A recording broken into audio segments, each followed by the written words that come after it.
Thus the heavens and the earth were finished, and all the host of them. And on the seventh day God finished his work that he had done, and he rested on the seventh day from all his work that he had done. So God blessed the seventh day and made it holy, because on it God rested from all his work that he had done in creation. These are the generations of the heavens and the earth when they were created, in the day that the Lord God made the earth and the heavens, when no bush of the field was yet in the land, and no small plant of the field had yet sprung up, for the Lord God had not caused it to rain on the land, and there was no man to work the ground, and a mist was going up from the land, and was watering the whole face of the ground. Then the Lord God formed the man of dust from the ground, and breathed into his nostrils the breath of life, and the man became a living creature. And the Lord God planted a garden in Eden, in the east, and there he put the man whom he had formed.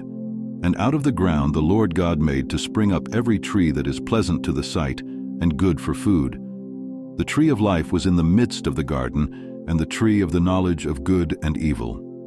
A river flowed out of Eden to water the garden, and there it divided and became 4 rivers. The name of the first is the Pishon. It is the one that flowed around the whole land of Havilah, where there is gold. And the gold of that land is good. Bdellium and onyx stone are there. The name of the second river is the Gihon. It is the one that flowed around the whole land of Cush. And the name of the third river is the Tigris, which flows east of Assyria. And the fourth river is the Euphrates. The Lord God took the man and put him in the Garden of Eden to work it and keep it.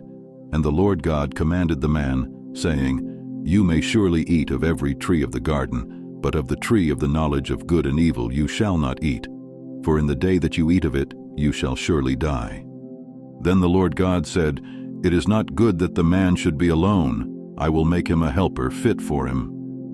Now out of the ground the Lord God had formed every beast of the field and every bird of the heavens, and brought them to the man to see what he would call them. And whatever the man called every living creature, that was its name. The man gave names to all livestock, and to the birds of the heavens, and to every beast of the field. But for Adam there was not found a helper fit for him.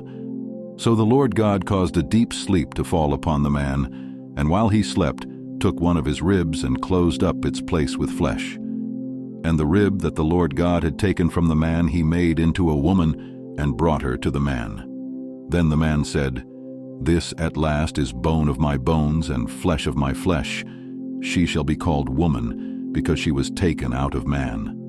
Therefore a man shall leave his father and his mother, and hold fast to his wife, and they shall become one flesh. And the man and his wife were both naked, and were not ashamed.